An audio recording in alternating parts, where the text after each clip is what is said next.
జాతీయ అధ్యక్షులు నారా చంద్రబాబు నాయుడు గారికి, అలాగే వేదికలు అలంకరించిన మన తెలుగుదేశం పార్టీ నాయకులకు, అలాగే జనసేన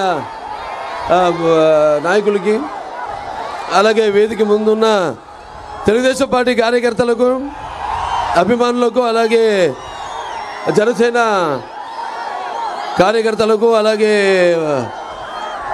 పవన్ కళ్యాణ్ సోదరుడు ఆయన అభిమానులందరూ కూడా నాకు నా హృదయపూర్వక నమస్కారాలు తెలియజేసుకుంటున్నాను. ఈనాడు ఈ యొక్క రా కదిలి రా మహాసభకు ఈ యొక్క మన పరిరక్షణ కోసం, మన ఆంధ్ర రాష్ట్ర పరిరక్షణ కోసం బతుకంకణంలో కదిలొచ్చిన ముఖ్యంగా హిందూపూర్ ఈ సెగ్మెంట్, పార్లమెంట్ సెగ్మెంట్ ప్రజలందరూ కూడా, అలాగే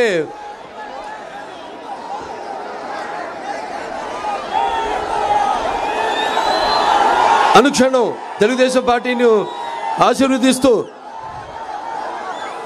నీరాజనాలు పడుతున్న నా తెలుగింటి ఆడపడుచులకు, యువతరానికి ప్రతినిధులు, నవతరానికి నాయకులు, భావితరానికి భారతదేశపు మహాశక్తి అయిన యువకులకు అందరికి కూడా నా నమస్కారాలు తెలియజేసుకుంటూ, మరి ఈరోజు ఈ రా కదిలిరా చూస్తున్నాం. ఈ భూమి మీద ఎందరో పుడతారు గిడతారు కానీ అందరూ మహానుభావులు కాలేరు. ఒక మనిషి మౌనత విద్యాపథంలోకి నడవాలంటే, అత్యున్నత శిఖరాలకు ఎదగాలంటే సత్సంకల్పం కావాలి, అకుంఠ దీక్ష పూనాలి, నీ దారిలో నువ్వు నడవాలి. అది మా నాన్నగారు చూసి నేను నేర్చుకుంది.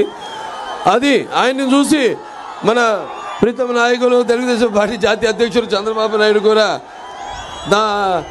అదే ఆయనే నమ్ముకుని, ఆయన సిద్ధాంతాన్ని నమ్ముకుని మరి ఆనాడు ఆయన తెలుగుదేశం పార్టీని పెట్టారు. అప్పుడు అప్పుడే పుట్టిన బిడ్డ బొడ్డు కొయ్యక ముందే అసలు ఈ రాజకీయం అంటే ఏంటో తెలిపిన మహానుభావుడు నందమూరి తారక రామారావు గారు.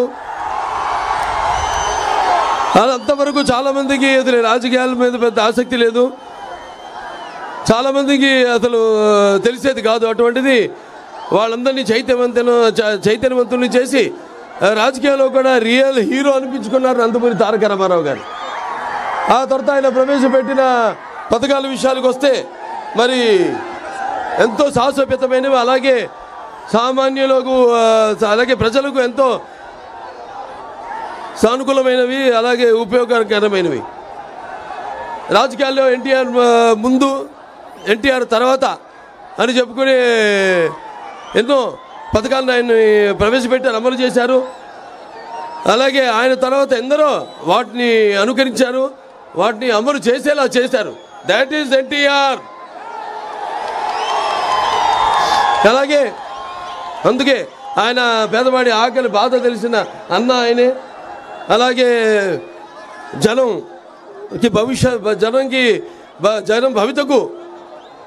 భవిష్యత్తు వాడికి దారి చూపిన, భరోసా ఇచ్చిన అమ్మ ఆయనే. అలాగే ఆయనకి అండగా ఉన్న ఆడపడుచులకు ఆయన ఆర్థికంగా బలోపేతం చేసిన అన్న కూడా నందమూరి తారక రామారావు గారు.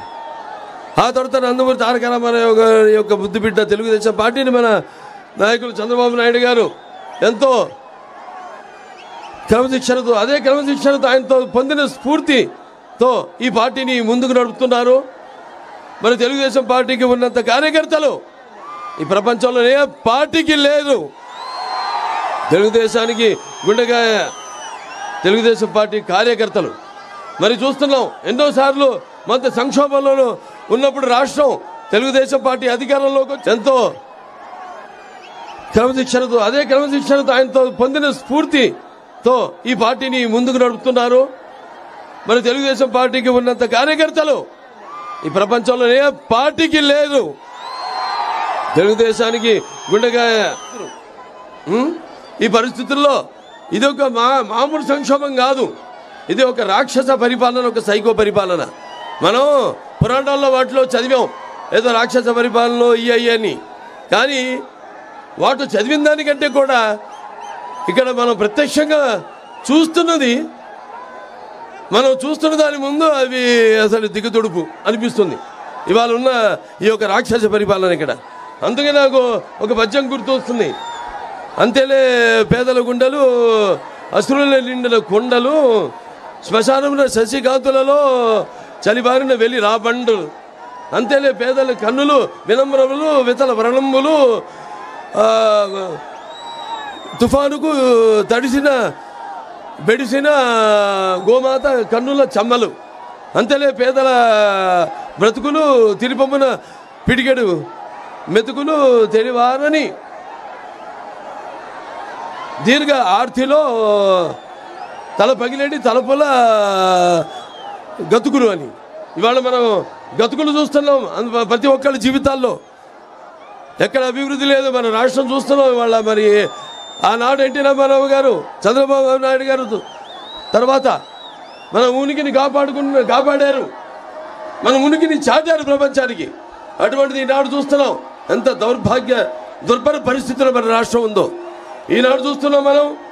మరి ఈ యొక్క ఏదైతే ఒక అసమర్థ పాలన, చెత్త ప్రభుత్వం, అలాగే ఒక రాజధాని లేని రాజ్యం, బాధుడు ఇదేం కర్మ. వైసీపీ ప్రభుత్వం వచ్చాక 4 రోజుల్లో సంవత్సరంలో పోలవరాన్ని పూర్తి చేస్తాను ప్రగల్భాలు వెలిగి 4 ఏళ్ళు అవుతున్నా కూడా ఇప్పటి వరకు దాన్ని పూర్తి చేయలేని చేతగాని ప్రభుత్వం ఉండడం మన రాష్ట్రానికి పట్టిన ఒక మన దురదృష్టం, కర్మ. అలాగే మన ఇప్పటిదాకా ఈ యొక్క 5 సంవత్సరాల్లో సుమారుగా ఒక 13 లక్షల కోట్ల రూపాయలు అప్పు చేశారు. అభివృద్ధి లేదు. అసలు ప్రభుత్వ ఉద్యోగాలకు కూడా జీతాలు ఇవ్వలేని పరిస్థితి. ఆ తర్వాత మళ్ళీ మనం చూస్తున్నాం అప్పులు పుడితే కానీ ప్రభుత్వ ఉద్యోగులకి జీతాలు ఇవ్వలేని పరిస్థితి. అలాగే ఈ యొక్క 2 లక్షల మంది తాతలు అవల యొక్క పెన్షన్ని రద్దు చేయడం జరిగింది. అలాగే వాళ్ళు చూస్తే మనం మాత్రం ఈ గంజాయి పెంచడంలో, ఈ డ్రగ్ మాఫియాలో మనం మాత్రం దేశంలో మొదటి స్థానంలో ఉన్నాం. అలాగే ఈ ఇంటి పన్ను, చెత్త పన్ను వేసి మధ్యతరగతి ప్రజల యొక్క నంటి వెనకొడుతుంది ఈ వైసీపీ ప్రభుత్వం. అలాగే ఈ యొక్క వైసీపీ నాయకులు ల్యాండ్ మాఫియా, ఈ యొక్క శాండ్ మాఫియాతో కొన్ని వేల కోట్ల ప్రజాధనాన్ని దోచుకుంటున్నారు. అలాగే ఈ యొక్క 5 కోట్ల ఆంధ్రుల కళల రాజధాని అయిన మన అమరావతిని అసలు పట్టించుకునే స్థితిలో లేరు. అలాగే ఈ యొక్క ఏదైతే ఈ వైజాగ్ స్టీల్ ప్లాంట్ తీసుకురాలేదు, దాంతో ప్రత్యేక హోదా లేదు, దాని తర్వాత అసలు ఈ కేంద్రం నుంచి నిధులు రాబట్టుకోలేని పరిస్థితుల్లో ఉంది ఈ ప్రభుత్వం. అలాగే ఎవరైతే భూములు ఇచ్చారో రాజధానికి వాళ్ళపై మరి ప్రభుత్వ విధానాలను ప్రశ్నిస్తే అక్రమంగా కేసులు పెట్టడం, వాళ్ళని భయాందోళనలకు గురి చేయడం ఈ జగన్మోహన్ రెడ్డి ప్రభుత్వానికి అలవాటు అయిపోయింది. అలాగే ఎవరైతే ఈ రాజధానికి భూములు ఇచ్చారో వాళ్ళు ఏదో ఉద్యమం చేస్తే వాళ్ళ మీద కేసులు పెట్టడం, అలాగే వాళ్ళు చట్టపరంగా ముందుకెళ్తే వాళ్ళకి అడ్డంకులు సృష్టించడం, అలాగే వాళ్ళ ఒక పైశాచిక ఆనందాన్ని పొందుతుంది ఈ వైకాపా ప్రభుత్వం. మరి ఈరోజు జగన్మోహన్ రెడ్డి విషయానికి వస్తే అతను బయటే కాదు ఇంట్లో కూడా విషయాల జోలికి వస్తే మరి ఒకసారి మనం గుర్తు చేసుకోవాలి. మన తెలుగుదేశం పార్టీని గుర్తు చేసుకోవాలి. ముందు అసలు ఈ పసుపు రంగు ప్రాశస్త్యాన్ని మనం గుర్తు తెచ్చుకోవాలి. పసుపు శుభ సంకల్పం, పసుపు ఆనందాల వేడుకకు ఆహ్వాన గీతం, పసుపు ఆరోగ్యానికి గొప్ప ఆయుర్వేద ఔషధం, మన పసుపు సంక్షేమానికి నిర్వచనం, మన పసుపు అభివృద్ధికి నిదర్శనం, మన పసుపు ఆత్మ గౌరవానికి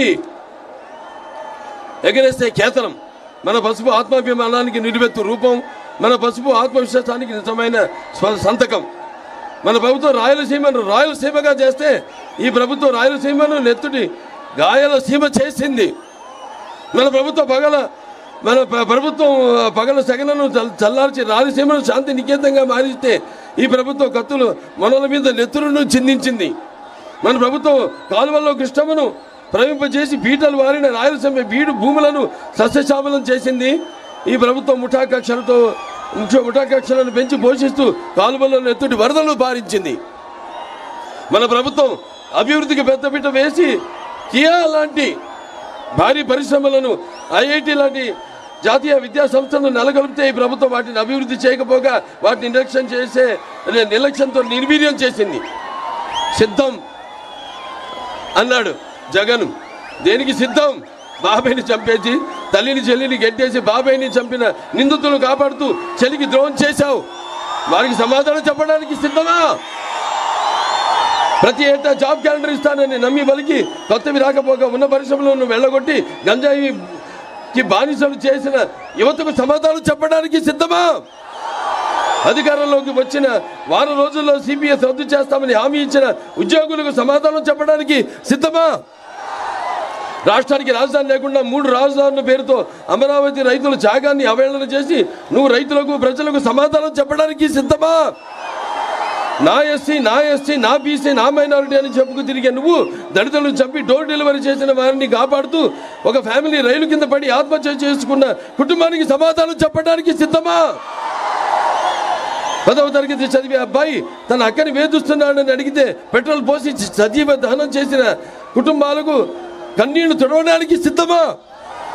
పోలవరాన్ని గోదావరిలో కలిపేసి నిన్ను నీ ప్రభుత్వాన్ని బ్లాక్ లిస్ట్ లో పెట్టిన కాంట్రాక్టర్లకు బిల్లులు ఇవ్వడానికి సిద్ధమా? వ్యవసాయ శాఖను మూసేసి రైతుల అప్పులలో ఆత్మహత్యల్లో దేశంలో ప్రథమ స్థానంలో నిలిపిన నువ్వు రైతులకు న్యాయం చేయడానికి సిద్ధమా? ఆర్టీసీ కరెంటు ఛార్జీలు పెంచి ఇంటి పన్ను, నీటి పన్ను, ఆస్తి పన్ను, ఆఖరికి చెత్త పన్ను పెంచేశావు. ఈ పన్నులు తగ్గించడానికి నువ్వు సిద్ధమా? మాయలు మోసాలకు మళ్ళీ సిద్ధమా? అరాచకాలకు అక్రమాలకు మళ్ళీ సిద్ధమా? రాబోయే 100 ఏళ్ల నాటి ప్రజలకు దొరకకుండా ఇసుక పాత్రలు తవ్వడానికి మళ్ళీ సిద్ధమా? లేకపోతే ఈ చీప్ లిక్కర్తో జే బ్రాండ్ మద్యాన్ని వరదలుగా భావిస్తూ మరో 1,00,000 కోట్ల దోపిడీకి మళ్ళీ సిద్ధమా? ఈ ప్రభుత్వం తయారు చేయించిన కల్చి మద్యాన్ని తాగించి వేల లక్షల మంది ఆడపడుచులు తాలి బొట్లను తెంచడానికి మళ్ళీ సిద్ధమా? సిద్ధం పేరుతో ప్రభుత్వం ధనం 1,600 కోట్లతో హోల్డింగ్ ఏర్పాట. ఈ నిధులను పెడితే అన్నమయ్య డ్యామ్ గేట్లు వచ్చేసేవి. హంద్రీనీవా కాలువ అధునీకరణ పూర్తయ్యేది. మీకు అభివృద్ధి కావాలా? అరాచకం కావాలా? మీకు సంక్షేమం కావాలా? విధ్వంసం కావాలా? మీకు సమర్థ పాలన కావాలా? రాక్షస పాలన కావాలా? మీకు స్వర్ణ యుగం కావాలా? చీకటి రాజ్యం కావాలా? మీకు స్వర్ణ యుగం కావాలా? చీకటి రాజ్యం కావాలా? మీకు కన్స్ట్రక్షన్ కావాలా? డిస్ట్రక్షన్ కావాలా? సిద్ధం అన్నావు కదా. ధర్మ యుద్ధానికి మేము సంసిద్ధం. అవునా?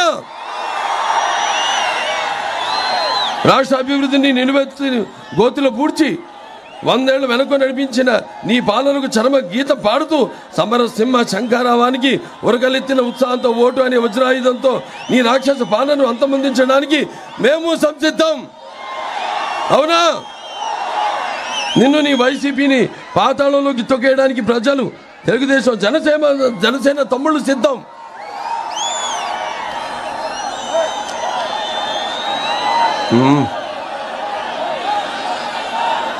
సోదరుడు పవన్ కళ్యాణ్, మనం ఒకటయ్యాం. మాట కలిసింది, మనసు కలిసింది, పదం కలిసింది, భుజం కలిసింది. మన ఇరువురి సంఘటిత శక్తిని అడ్డుకునే శక్తి ఎవరికి లేదు లేదు లేదు. తెలుగుదేశం జనసేన కలయిక ఒక నిప్పుల ఉప్పెన. తెలుగుదేశం జనసేన అరాచకాన్ని నిర్మూలించే ఒక అగ్నిపర్వత విస్ఫోటం. అక్రమాల అరాచకాల రాక్షస రూపాన్ని కూలగొట్టే ఒక పాశుపతాస్త్రమే. చివరిగా ఒక మాట చెప్తున్నాను. ఓటరన్నా నువ్వు ఇప్పటిదాకా నమ్మి ఎక్కింది వైసీపీ అనే కొయ్య గుర్రాన్ని. నిన్ను మాయ చేసి మభ్యపెట్టి అటు ఇటు ఊపిందే కానీ అభివృద్ధి చేయలేదు. తెలుగుదేశం జనసేన కలయిక వాయు మనోవేగాలతో పరుగులు తీసే పంచకళ్యాణి గుర్రం. అది నిన్ను సంక్షేమ రాజ్యంలో చేరుస్తుంది. చేయగండి నిండని మీ బ్రతుకుల్లో అద్భుతమైన వెలుగులు ఇస్తుందని తెలియజేసుకుంటూ అందరు కూడా ఇలాగే ఒక సంఘటిత శక్తిగా ఉండి మరి ఈ యొక్క ఏదైతే మనం కోల్పోయామో మన ఉనికిని, దాన్ని మళ్ళీ మన రాష్ట్రానికి పునర్వైభవం తీసుకురావాలని మళ్ళీ మనమంతా సువర్ణాక్షరంతో ఈ ఉద్యమంలో చరిత్రలో లిఖించబడేలా ఒక స్వర్ణ యుగాన్ని మనం